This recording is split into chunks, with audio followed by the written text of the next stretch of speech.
മഴ മാറി 2 ദിവസം കൊണ്ട് വെയിലുണ്ട്. അങ്ങനെ ഞാൻ ചെടിയുടെ ചുവട്ടിലോട്ട് വന്ന് നിന്ന് നോക്കിയപ്പോഴാണ് ഇത് അഴുകിയത് കണ്ടത്. ഞാൻ പോയി സാഫും പേസ്റ്റ് രൂപത്തിലാക്കി കൊണ്ടുവന്നിട്ടുണ്ട്. ഗാർഡൻ ടിപ്സിൻ്റെ പുതിയൊരു വീഡിയോയിലോട്ട് സ്വാഗതം. ഇതാണ് സാഫ്. ഇത് അല്പം വെള്ളമൊഴിച്ച് പേസ്റ്റ് രൂപത്തിൽ ആക്കുക. ഞാൻ എടുത്തപ്പോഴേക്ക് അല്പം ലൂസായി പോയിട്ടുണ്ട്. അതുകൊണ്ട് തന്നെ ഞാൻ ഇനി കുറച്ചും കൂടി സാഫിട്ട് കുറച്ചും കൂടി കട്ടിയാക്കുന്നു. ഈ സാഫ് എല്ലാ നഴ്സറികളിലും പിന്നെ ഓൺലൈനായിട്ടും ലഭിക്കും. ഇത് ചീഞ്ഞു പോയ ചെടികൾക്ക് മാത്രമല്ല, മഴക്കാലത്ത് സാധാരണ ചെടികൾക്ക് അസുഖം കൂടുതലാണ്.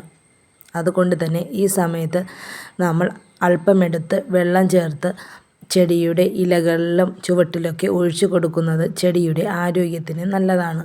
പാക്കറ്റ് പൊട്ടിച്ച ശേഷം ഒരു ബോട്ടിലിൽ നന്നായി അടച്ചു വയ്ക്കുക, കാറ്റ് കയറാതെ. ഇല്ലെങ്കിൽ അത് കട്ട പിടിച്ച് ചീത്തയായി പോകും. ഈ നിൽക്കുന്ന 2 അഡീനിയം നാടൻ അഡീനിയമാണ്. ബാക്കിയൊക്കെ ഗ്രാഫ്റ്റ് ചെയ്ത് വാങ്ങിയ തൈകളാണ്. പ്രത്യേകിച്ച് മഴക്കാലത്ത് നമ്മൾ ഈ ചെടികൾക്കൊന്നും വളം ഇട്ട് കൊടുക്കേണ്ട ആവശ്യമില്ല. ഈ മഴ ഉള്ള സമയത്ത് നമ്മൾ ഷെയ്ഡിൽ എടുത്ത് വെച്ചിരിക്കുന്നതാണ് നല്ലത്. 2 ദിവസം കൊണ്ട് തന്നെ നല്ല വെയിലുണ്ട്. അതുകൊണ്ട് തന്നെ നമ്മുടെ ചെടികളൊക്കെ ഏതവസ്ഥയിലാണ് എന്നും പറഞ്ഞ് ഞാൻ നോക്കാൻ ഇറങ്ങിയതായിരുന്നു. അപ്പോഴാണ് ഇടയ്ക്ക് ഒരു ചെടി ഇങ്ങനെ ചീഞ്ഞ അവസ്ഥയിൽ കണ്ടത്.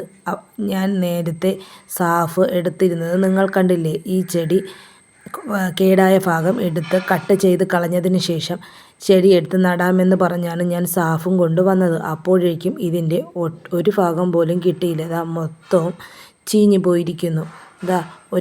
ഒരു കുഞ്ഞ് 2 പീസ് മാത്രമാണ് എനിക്ക് കിട്ടിയത്. നേരത്തെ ഇതുപോലെ ചീഞ്ഞ ഒരു അഡീനിയം ഞാൻ കട്ട് ചെയ്ത് വെച്ചിരുന്നു.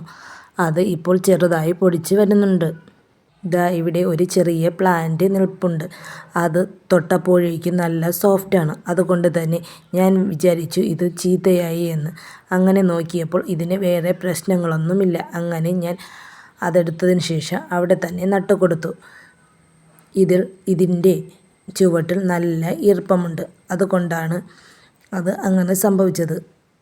ഇങ്ങനെയുള്ള ചെടികൾ നമ്മൾ ഒന്ന് ഷെയ്ഡിൽ മാറ്റി വയ്ക്കുക. അതിൽ വെള്ളം വീഴാത്ത സ്ഥലത്ത് വയ്ക്കുന്നതാണ് നല്ലത്. നിങ്ങളുടെ വീട്ടിലെ അഡീനിയം പ്ലാന്റൊക്കെ ഇതുപോലെയാണോ നിൽക്കുന്നതെന്ന് ഒന്ന് ശ്രദ്ധിക്കുക.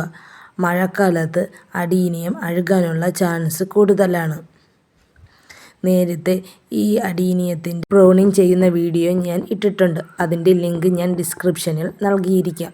മഴക്കാലത്ത് ചെടികൾ പ്രൂണിങ് ചെയ്ത് കൊടുക്കരുത്. അതുമാത്രമല്ല, ഒരു തരത്തിലുള്ള ജൈവവളമോ രാസവളമോ ചെടികൾക്ക് നൽകരുത്. പ്രത്യേകിച്ച് ചെടികൾ ഷെയ്ഡിൽ മാറ്റി വയ്ക്കുക. ഈ ചെടി 6 മുതൽ 8 മണിക്കൂർ വരെയെങ്കിലും വെയിൽ ആവശ്യമുള്ള ഒരു ചെടിയാണ്. അതുകൊണ്ട് തന്നെ ഇതിന് വെള്ളം കുറച്ച് മതി. അതുകൊണ്ട് പ്രത്യേകിച്ചും നമ്മൾ മഴ നനയാതെ എവിടെയെങ്കിലും മാറ്റി വയ്ക്കുക. മഴയൊക്കെ മാറിയതിന് ശേഷം മാത്രം വെള്ളം വീഴുന്നിടത്ത് വെച്ചാൽ മതി. ഈ ചാനൽ നിങ്ങൾ സബ് ചെയ്തിട്ടുണ്ടാവും. സബ് ചെയ്യാതെയാണ് കാണുന്നതെങ്കിൽ ഒന്ന് സബ് കൂടി ചെയ്യുക. ഈ വീഡിയോ നിങ്ങൾക്ക് ഇഷ്ടമായെങ്കിൽ നിങ്ങളുടെ ഫ്രണ്ട്സിനും റിലേറ്റീവ്സിനും കൂടി ഷെയർ ചെയ്ത് കൊടുക്കുക. അതിനോടൊപ്പം ഒരു ലൈക്കും കൂടി തരാൻ മറക്കരുത്. Thank you for watching.